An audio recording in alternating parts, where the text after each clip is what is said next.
In 1997, Hansen recorded the song Mmmbop. The song took over the world and they became one of the pioneers for the teen pop wave of the late 90s and early 2000s. This era boxed them in, but over time, Hansen wanted to prove themselves that there were more. And Hansen quietly had one of the more impressive runs in the independent lane. And today on JGTV, we're going to tell the story on how three brothers from Tulsa took over the world by storm before taking matters into their own hands. So without further ado, this is what happened to Hansen. Before we begin, do me a favor and hit the subscribe button. It costs free $99, it helps out the channel, and you'll have zero regrets doing it. So without further ado, on to our feature presentation.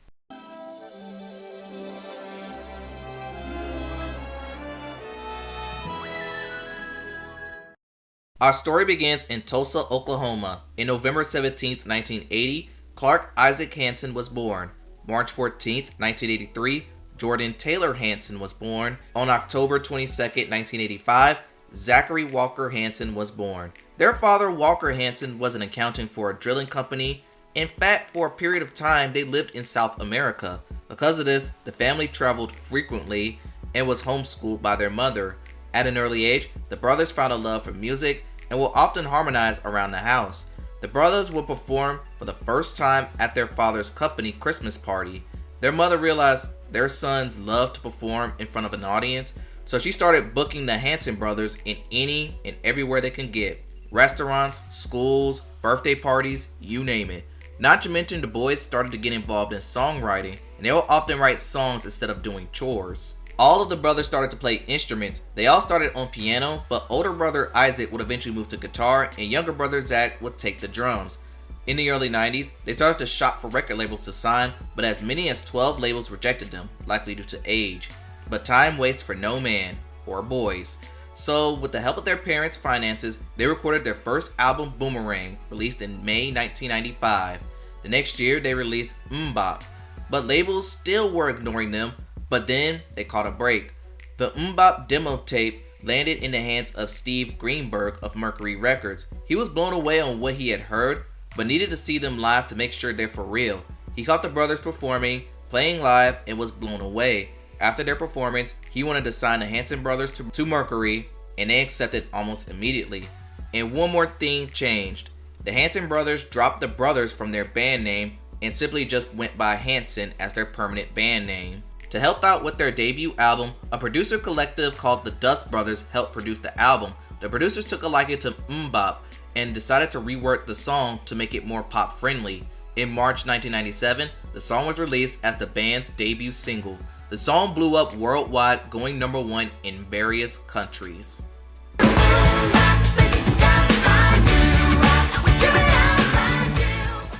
The song was also one of the pioneering songs that ushered in the teen pop era of the late 90s and early 2000s.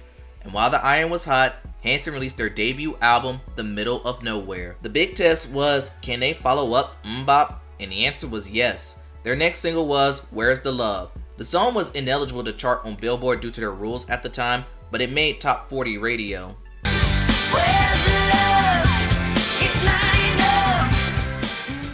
The third single was a ballad, I Will Come to You, and that one was eligible to chart, going #9 on the Hot 100.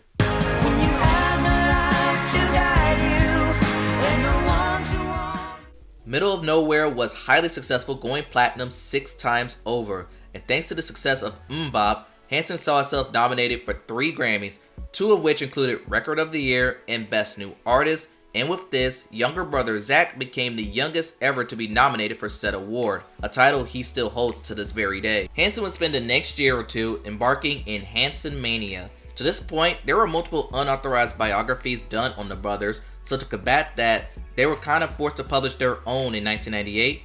The biography Hansen, the official book, became a New York bestseller. To capitalize on The Middle of Nowhere, they released a holiday album in 1997 called Snowed In. The next year, they released a live album, Live from Albertine, and it was accompanied with a documentary of the same name. Another documentary, Tulsa, Tokyo, and The Middle of Nowhere documentary, was released a year earlier. Hansen then re-released their first 2 independent albums in response to the demand, and their hometown of Tulsa, Oklahoma declared May 6 as Hansen Day. In the late 90s, the brothers started to work on their second album, but During this process, their label Mercury was on the verge of falling apart, and the label was merged to Island Def Jam. In May 2000, Hansen's second album, This Time Around, was released. The album saw a shift with less bubblegum music and more classic rock, pop rock elements. The first single was If Only, and that featured harmonica player John Popper. However, the song failed to chart in America despite faring well internationally.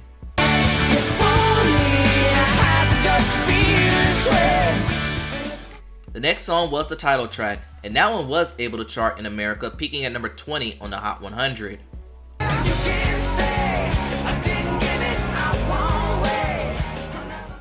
This Time Around didn't match the same success of Middle of Nowhere, Only Going Gold. The label struggled to market the album, if they even did at all. Some said Hanson got consumed by something they helped pioneer as the boy band boom reached its peak in the year 2000. To add on to the frustration, Island pulled funding from their tour after the album underperformed expectations, meaning Hanson toured out of their own pockets. But for Taylor, his personal life was starting to take shape. He met Natalie Ann Bryant, and the two married in 2002, and that same year, the couple gave birth to a son, the first of 7 children. Between the years 2000 and 2003, Hanson started to work and record tracks for their third album. They recorded about 80 songs, but Island Def Jam turned down every single one as they thought their music wasn't marketable for the mainstream. After a 3-year struggle with Def Jam, Hanson demanded and granted release from the label. Shortly after, they founded their own independent label, 3CG Records. In April 2004, the band released the album Underneath. The album reached number 1 on the independent charts as it became one of the biggest independent albums of 2004. In 2007, Hanson released their 5th album, The Walk. During the recording of The Walk, the brothers released a second documentary titled Taking the Walk as a continuation of their struggles and success of writing, recording, and producing their own album.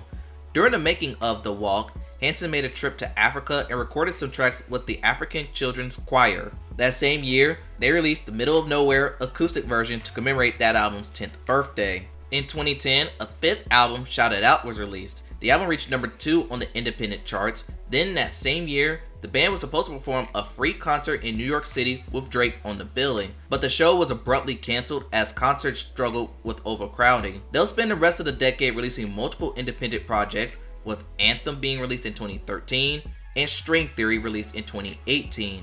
In 2009, Taylor created a supergroup called Tinted Windows. Members included James Iha of Smashing Pumpkins, Bun E. Carlos of Cheap Trick, and Adam Schlesinger of Fountains of Wayne, and they recorded one album, and that was released in 2009. In 2020, younger brother Zach was caught in a scandal. His Pinterest was leaked and it showcased several right-winged, pro-guns, transphobic themes. He at first doubled down, but later apologized, stating that his belief doesn't align with the Pinterest account.